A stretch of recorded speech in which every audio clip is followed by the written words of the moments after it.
Okay, in this video I'd like to show you how to make a glass button in Illustrator. It's actually really easy to do and quite effective. So as you can see, I've already got a green button created here, but what I wanted to do is duplicate that for these next two colors. So as you can see here, if we go to line mode, Control Y, we can see that our outer shape here is going to be our button. We got our inner shape, which is going to be our light value. And then we got this shape up here, which is going to be our highlight. So let's go ahead and duplicate that.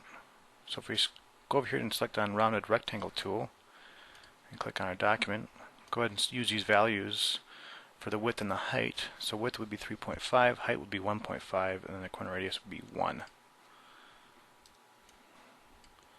So since we don't want it black, we're going to want it green. So if you select your eyedropper tool, which is Control I, now you probably won't have these values over here, so you can just select a color. But I'm just going to use the eyedropper to select my dark value. And I'm going to go ahead and grab the round rectangle tool again and draw my lighter value color here. And you can, when you're drawing your shape while you're using the spacebar, you can actually move your shape around. So nice little tip there. So that'll be my light value. If I just hit the I on the keyboard and select the lighter value, now I have the lighter value. So if we grab both of these and we can go ahead and center them there. Now we want to blend that together, so we'll select our blend tool here and click on the lighter value and then the darker value. So now I've got a nice blend. So we've got these two steps done. We just need to have this little highlight here. So we'll grab the round rectangle tool again and just draw inside for our highlight. It doesn't have to be perfect, just something inside there. Now, for this piece though, we're going to want to make it a gradient. So select the gradient there.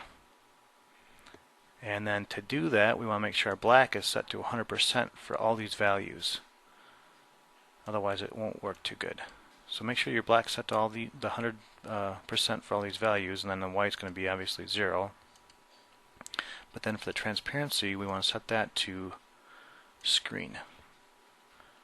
Now you can see we've got our highlight, but it's a little strong, so I'm going to select that highlight layer again, go to my gradient, and I'm going to just select a bit above the object. Oops. And just make it a nice shine that I want here. And you can play around with that to get the look that you want. And I can grab everything to recenter it. And then you got a button. Now I might even want to go up a little bit with this. I'll just use the arrows on my keyboard to move that up. And then all I have to do is grab everything here and click the Alt or Option key and then just move this down. And to change the color, it's very easy. All we gotta do is use our white arrow, select the outer dark color, and I drop the value for that I want to use, and then also use the white arrow again to select the inner color, and I drop the pink.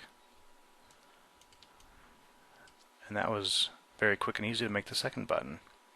And then just to top it off, I can select the outer shape here, hit Control C and V to copy and paste it.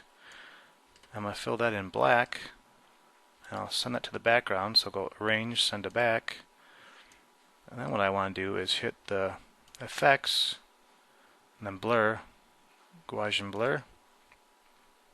And 24 pixels is probably pretty decent. I'll click OK, and I'm just going to hit the opacity down to 50% or close to.